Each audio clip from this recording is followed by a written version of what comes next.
Good morning students, class 12th। कैसे हैं आप सब। आज हम आपका चैप्टर पढ़ने जा रहे हैं आरोह पद्य भाग से रुबाइयाँ। फिराक गोरखपुरी का रुबाइयाँ। ये रुबाइयाँ, इसका मैं अर्थ आपको बाद में बताऊंगी। पहले हम जो है लेखक परिचय जान लेते हैं। फिराक गोरखपुरी जी के बारे में हम जान लेते हैं। इनका मूल मतलब वास्तविक नाम रघुपति सहाय फिराक था। इनका जन्म 28 अगस्त सन 1896 गोरखपुर उत्तर प्रदेश में हुआ। इनकी शिक्षा जो थी कब से प्रारंभ हुई? रामकृष्ण की कहानियों से इन्होंने शुरुआत की। बाद की शिक्षा अरबी, फारसी और अंग्रेजी में इन्होंने की। 1917 में ये डिप्टी कलेक्टर के पद पर चयनित हुए, पर स्वराज आंदोलन के लिए इन्होंने बाद में जो है 1918 में पद का त्याग कर दिया। 1920 में स्वाधीनता आंदोलन में हिस्सेदारी के कारण 1.5 वर्ष की इन्हें जेल भी हुई। इलाहाबाद विश्वविद्यालय में अंग्रेजी विभाग में ये अध्यापक रहे। सम्मान गुले नगमा के लिए, इनकी जो एक कृति है गुले नगमा, उसके लिए इन्हें साहित्य अकादमी पुरस्कार, ज्ञानपीठ पुरस्कार और सोवियत लैंड नेहरू अवार्ड से इन्हें सम्मानित किया गया। इनकी महत्वपूर्ण कृतियां हैं गुले नगमा, बज़्म जिंदगी, रंगे शायरी, उर्दू गजल गोई। इनका निधन 1983 में इनका निधन हो गया। अब जो है रुबाइयाँ, इसका अर्थ क्या है? सबसे पहली बात तो कि इंगित, यानी कि जो रुबाई आपकी पुस्तक में पाठ के रूप में दी गई है, वो फिराक जी ने उसमें जो है वात्सल्य प्रेम की सुंदर झांकी प्रस्तुत की है कि माता जो है अपने पुत्र के प्रति किस प्रकार से वात्सल्य जताती है, उसके ऊपर स्नेह उंडेलती है अपना। फिर है रुबाइयाँ शब्द का जो मतलब इसका क्या अर्थ है? रुबाई जो है उर्दू और फारसी का एक छंद या लेखन शैली है। जिस तरह से दोहे या ये हिंदी में लिखे जाते हैं, कविताएं लिखी जाती हैं, उस तरह से उर्दू में भी जो है रुबाई जो है उर्दू और फारसी का एक छंद या लेखन शैली, लिखने की एक शैली है। इसकी पहली, दूसरी और चौथी पंक्ति में तुक मिलाया जाता है। तुक से तो आप समझते ही होंगे कि जिस पंक्ति का अंतिम शब्द या अंतिम वर्ण जो है मिलते हों आपस में, जैसे पहली पंक्ति में ई है तो दूसरी में भी ई है, तीसरी में ई है, तो इसे हम क्या कहते हैं? तुकबंदी कहते हैं। तो इसी तरह से रुबाई में जो होता है वो पहली, दूसरी और चौथी पंक्ति का जो है उसका तुक मिलाया जाता है और तीसरी पंक्ति स्वतंत्र होती है, यानी तीसरी पंक्ति का तुक नहीं मिलता है। तो आगे हम जो है इसका उदाहरण जो है आपकी जो हम पढ़ेंगे, ये इसके छंद पढ़ेंगे, रुबाइयां पढ़ेंगे, तो उसमें हम देखेंगे।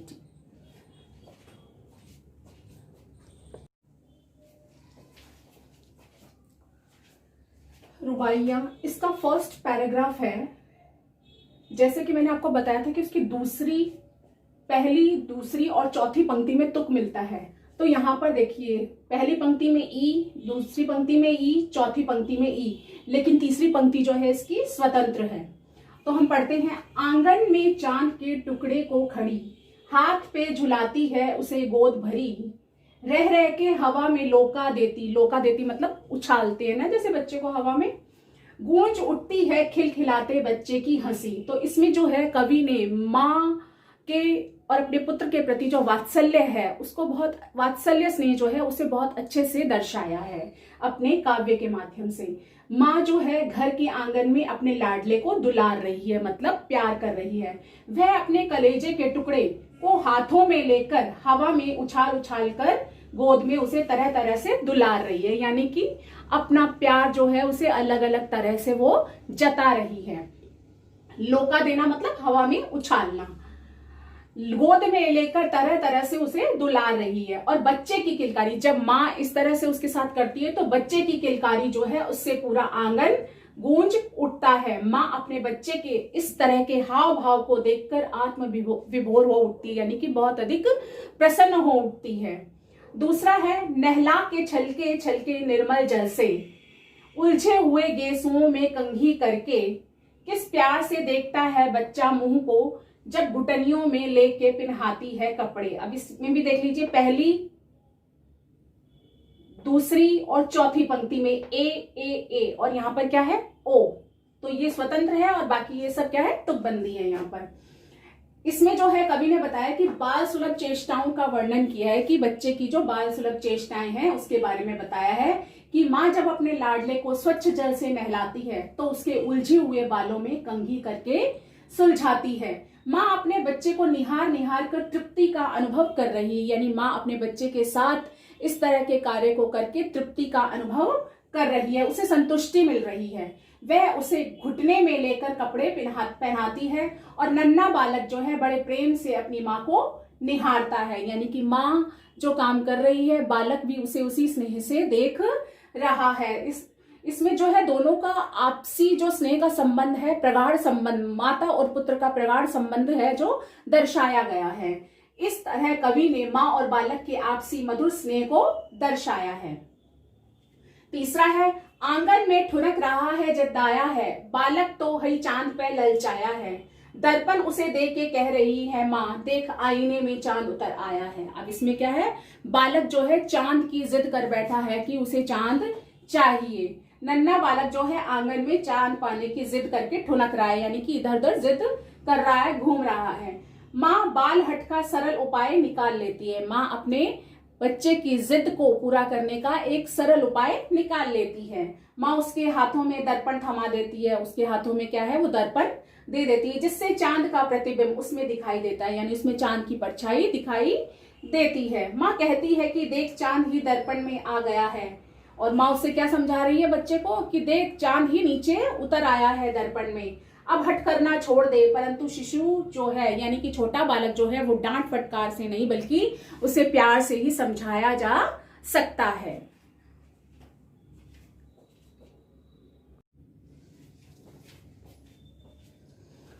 फोर्थ स्ट्रेंजा है इसका। कवि इसमें जो है दिवाली पर जो है गरीब मतलब त्योहारों के बारे में बताया कि गरीबों के घर में किस तरह से बच्चों की फरमाइशें पूरी होती हैं, किस समय पूरी होती हैं। तो दिवाली की शाम घर पुते और सजे, चीनी के खिलौने जगमगाते लावे, वो रूपवती मुखड़े पे एक नर्म दमक, बच्चे के घरौंदे में जलाती है दिए। यानी कि जो है बच्चे जो है अक्सर अपने माता पिता से क्या करते हैं, खिलौनों की फरमाइशें करते रहते हैं, पर गरीब बच्चों की क्या इच्छा केवल त्योहारों पर ही पूरी हो पाती है। दिवाली के अवसर पर घर को रंग सफेदी करके चमकाया जाता है। इस त्योहार पर बच्चों को चीनी के बने खिलौने मिल जाते हैं, यानी कि जो गरीब बच्चे हैं उनको त्योहारों पर जब उनके घरों में रंगाई पुताई होती है, सफेदी होती है और जो है घर में जब चीनी के खिलौने लाए जाते हैं तो उन्हें वो खिलौने दिए जाते हैं। तो क्या होता है कि बच्चे जो है उन्हें पाकर प्रसन्न हो जाते हैं कि उन्हें भी खिलौने मिलते हैं। उनके सुंदर मुख पर जो है चमक लौट आती है, नर्म दमक मतलब चमक लौट आती है। इस प्रकार दिवाली पर अमीर और गरीब सभी के घर जो है प्रकाश से जगमगा उठते हैं, यानी कि सभी के दिलों में जो है खुशियां आती हैं।